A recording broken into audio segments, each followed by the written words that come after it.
Assalamualaikum warahmatullahi wabarakatuh. Sebelumnya izin memperkenalkan diri, nama saya Syifa Nuraini dengan NIM 6670210078. Nah, di sini saya akan menjawab 3 pertanyaan dari teman saya, yaitu yang pertama ada pertanyaan dari Fiska mengenai apakah relokasi ini berkaitan dengan lingkungan dan sambungkan dengan teori apa yang saya bahas. Nah, pada kesempatan kali ini, pada penelitian saya kali ini itu di sini saya menggunakan teori implementasi kebijakan menurut Mazmanian dan Sabatir.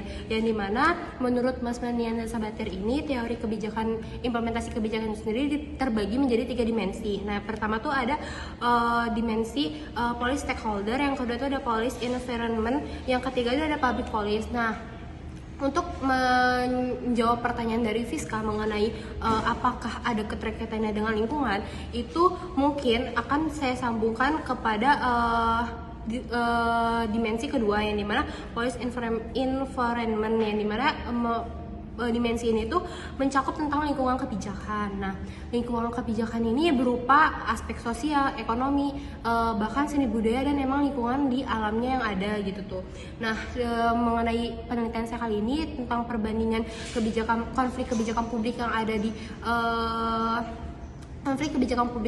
Jakarta dengan IKN. Nah, ini tentu menyangkut paut dengan adanya dari lingkungan itu sendiri, yang dimana kita tahu ya bahwa di IKN sendiri ini merupakan kawasan hutan lindung gitu, kawasan hutan lindung, dan ada juga beberapa masyarakat adat yang mereka ini bergantung dengan alam gitu. Dari nenek moyang mereka tuh mereka sudah terus-terusan bersangkut paut dengan alam hidupnya gitu.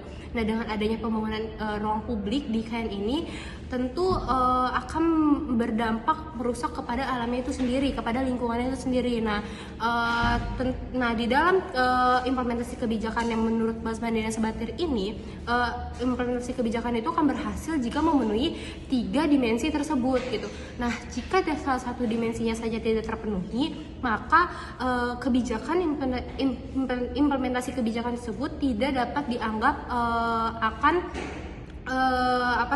tidak dapat dianggap sukses gitu, berjalan, karena ya perlu kita ketahui untuk implementasi kebijakan itu dianggap berhasil itu harus memenuhi 3 dimensi tersebut. Nah, sedangkan kalau dari lingkungannya saja itu sudah mendapatkan ketidaksetujuan dari masyarakat gitu dan dianggap bahwa itu akan merusak alam, itu tentu salah satu aspek yang akhirnya menggagalkan suatu kebijakan ini tidak berhasil.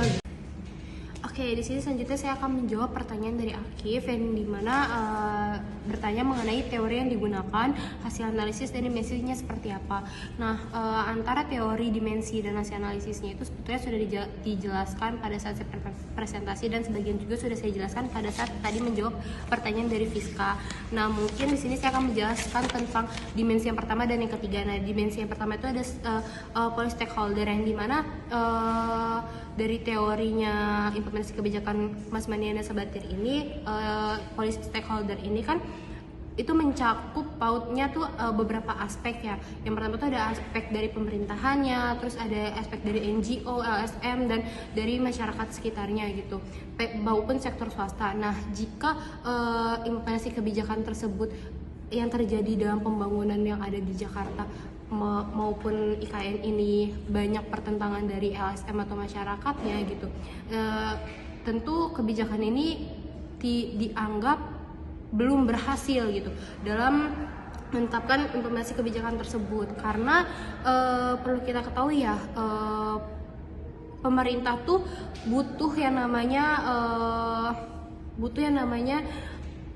dalam menetapkan implementasi kebijakan, pemerintah itu butuh dukungan dari pihak sektor swasta, yang dimana pihak sektor swasta ini yang nantinya akan memberikan bantuan berupa dana gitu dalam pembangunan dari ruang publik itu sendiri yang ada di IKN maupun yang ada di Jakarta. Nah, kalau dari masyarakatnya itu pemerintah butuh dukungan karena berupa yang kita tahu di IKN itu sendiri itu ada yang namanya tanah adat atau tanah ulayat. Nah, tanah adat dan tanah ulayat itu kan merupakan tanah adat yang dimiliki oleh masyarakat sekitar yang ada di Kalimantan Timur. Nah, dukungan yang pemerintah maksud itu adalah persetujuan dari ketua-ketua adat yang ada di tanah ulayat itu agar pembangunan tentang ruang publik yang ada di KN ini akhirnya bisa berjalan dengan lancar. Tapi pada kenyataannya itu malah dari masyarakat itu tidak mendukung, karena mereka beranggapan bahwa tanah wilayah itu merupakan tanah yang mereka tidak setuju kalau dibangun menjadi pusat perkotaan kayak gitu, karena sudah sejak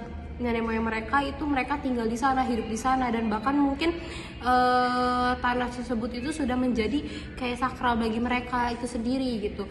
Nah, oleh sebab itu dari dimensi yang pertama stakeholder ini pemerintah belum berhasil gitu karena dari masyarakat itu sendiri masih ada pertentangan, penolakan yang akhirnya berakibatkan konflik di IKN itu sendiri. Nah, yang ketiga tuh ada public policy, yang dimana kebijakan publik ini dimensi ini mencakup karakteristik dan isi dari kebijakan itu sendiri. Nah, karakteristik dan isi kebijakan itu sendiri itu kan mencakup dua aspek utama yang tadi di atasnya, sedangkan dua aspek utama yang di atas itu masih banyak terjadi perdebatan dan pertentangan. Oleh sebab itu karakteristik dan isi kebijakan itu sendiri ini mencakup karakteristik dan isi kebijakan itu sendiri. Nah, karakteristik dan kebijakan itu sendiri juga sangat mempengaruhi keberhasilan implementasinya.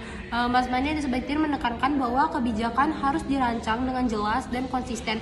Nah, tujuan adanya strategi dan tindakan yang diperlukan harus dijalankan dengan baik agar tidak ada kebingungan dalam pelaksanaannya. Nah, kebijakan yang jelas dan sederhana dengan tujuan yang fokus lebih mudah diimplementasikan daripada kebijakan yang kompleks dengan banyak tujuan dan langkah-langkah. Nah, ketersediaan sumber daya yang memadai termasuk dana, tenaga kerja, waktu, dan juga itu sangat penting gitu, karena tanpa sumber daya yang cukup kebijakan tidak dapat diimplementasikan dengan efektif. Nah, dukungan publik dan legitimasi kebijakan juga harus dibangun, karena kebijakan yang didukung oleh mayoritas masyarakat dan dianggap sah lebih mudah untuk diterapkan.